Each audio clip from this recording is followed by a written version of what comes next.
Bayangkan, Anda memandu di pinggir bandar pada jam 3 pagi.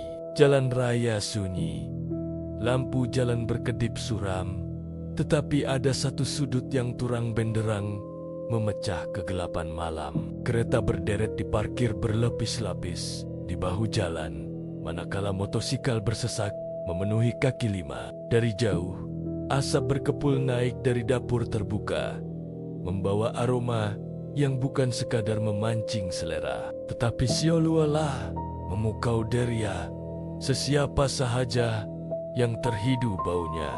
Bau gulai panas, sambal tumis yang menyengat, dan ayam goreng berempah itu begitu kuat dan memikat, sehingga sesiapa yang lalu di kawasan itu pasti akan membelok masuk tanpa sedar, seakan-akan ditarik oleh tali halimunan yang memaksa perut mereka berkeroncong. Di sebalik herek pikok pelanggan yang berebut meja kosong dan bunyi sudu garpu berlaga dengan pinggan, ada satu kelibat yang kekal tenang di tengah-tengah kekalutan itu. Di atas kaunter pembayaran, betul-betul di sebelah mesin uang yang tidak henti-henti berbunyi, duduk seekor kucing hitam legam. Ia tidak tidur. Ia tidak menjilat bulu atau bermain seperti kucing biasa. Matanya yang kuning menyala itu terbuka luas, merenung tajam setiap pelanggan yang beratur untuk membayar. Pelanggan yang datang sioliala tidak mempedulikan kewujudan haywan itu. Mereka terlalu asyik menikmati makanan sehingga menjilat jari.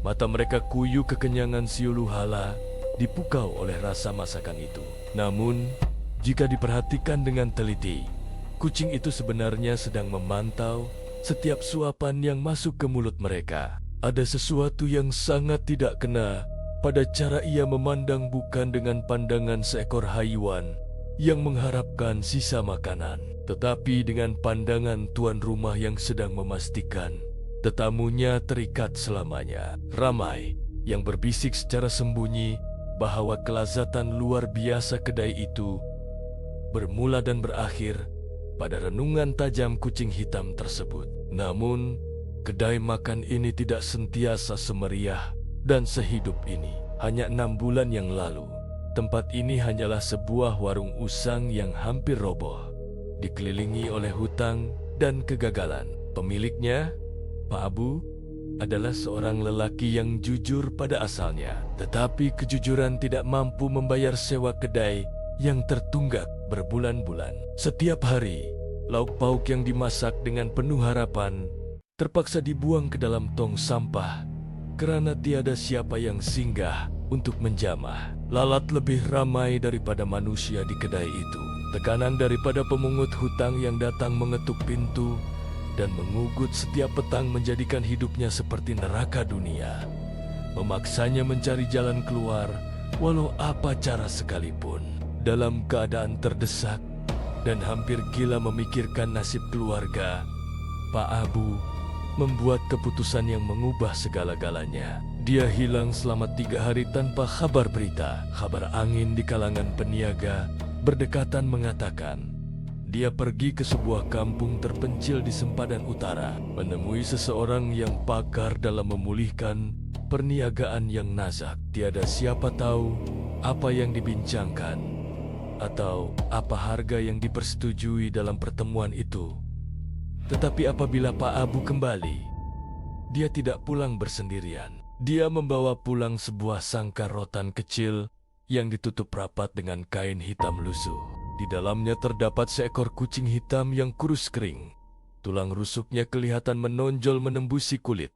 Namun matanya memancarkan tenaga aneh yang menakutkan. Perubahan yang berlaku adalah serti marta dan tidak masuk akal. Pada malam pertama kucing itu diletakkan di atas kaunter pembayaran. Pelanggan mula berpusu-pusu masuk siuliola. Ada pesta keramaian sedang berlangsung. Orang yang tidak pernah tahu kewujudan kedai itu tiba-tiba sanggup beratur panjang menunggu giliran. Masakan Pak Abu yang dahulunya tawar dan biasa kini dipuji melambung tinggi sebagai hidangan paling lazat dan istimewa di daerah itu. Duit masuk mengkira-kira sehingga kan laci mesin uang tidak mampu menampungnya, melimpah ruah setiap malam. Namun, kejayaan mendadak ini datang bersama perubahan drastik pada diri Pak Abu sendiri. Lelaki yang dahulunya ramah, buncit, dan murah senyum itu kini menjadi pendiam dan menyisihkan diri. Wajahnya cengkung, badannya susut mendadak, dan matanya sentiasa kelihatan letih serta gelisah, seolah-olah dia tidak tidur berhari-hari. Walaupun perniagaannya maju dan duit berkepuk di tangan, dia tidak kelihatan gembira. Dia sering dilihat duduk di sudut dapur yang gelap, merenung kosong ke arah dinding, sambil mulutnya terkumet-kamit, membisikkan sesuatu yang tidak difahami oleh pekerjanya. Pak Abu juga mula menetapkan peraturan-peraturan pelik yang wajib dipatuhi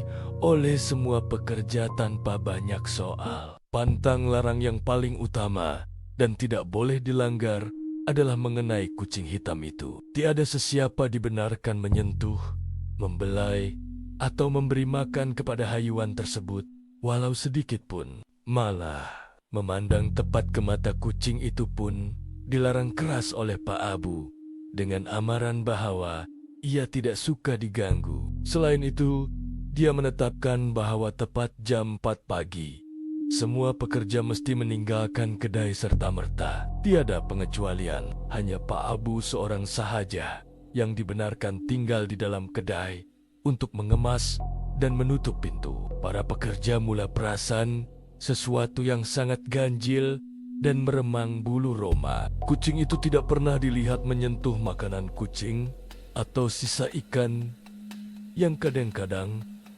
terjatuh di lantai. Ia hanya duduk diam di kaunter, mematung seperti arca batu. Namun, hari demi hari, tubuh kucing yang asalnya kurus kering itu mula membesar dengan kadar yang tidak logik. Bulunya yang dahulunya kusam, kini berkilat berminyak, dan badannya menjadi tegap dan sasa, seolah-olah ia sedang memakan sesuatu yang sangat berkhasiat secara rahasia. Saiznya kini hampir menyerupai seekor anak harimau kumbang, dan hawa dingin yang aneh mula dirasai setiap kali seseorang melintas berhampirannya. Kehadirannya di atas kaunter itu bukan lagi sekadar hiasan pelaris, tetapi satu amaran senyap bahwa ada kuasa gelap yang sedang berkuasa sepenuhnya di kedai makan itu.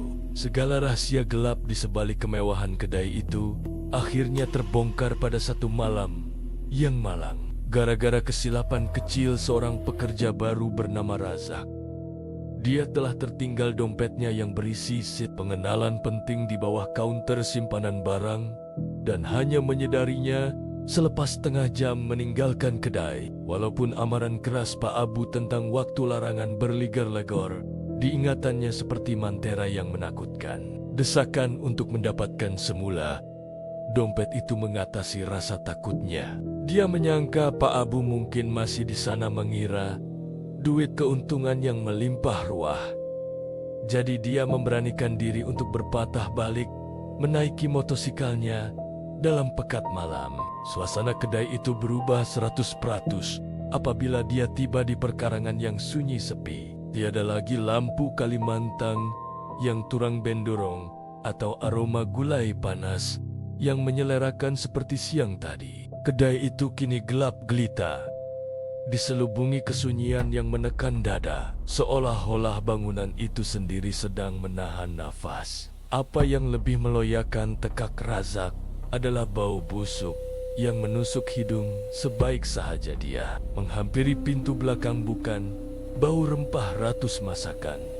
Sebaliknya, bau hanyir darah yang pekat, hamis, dan meluahkan. Seolah-olah dia sedang berdiri di tengah-tengah sebuah rumah penyembelihan haywan yang kotor dan lama tidak dicuci. Dengan jantung yang berdegup kencang bagaikan mahu pecah, Razak mengintai melalui celah bilah tingkap nako yang sedikit terbuka. Apa yang dilihatnya di dalam samar cahaya pelita minyak tanah itu membuatkan lututnya serti merta menjadi longlai dan tidak bermaya. Pak Abu sedang duduk bersila di tengah lantai dapur yang kotor, menghadap kucing hitam itu dengan penuh takzim. Tetapi kucing itu bukan lagi bersaiz normal seperti siang tadi. Bayang-bayangnya yang terpantal di dinding kelihatan gergasi, membongkok dan beralun seperti seekor raksasa purba yang sedang kelaparan. Pak Abu tidak sedang mengira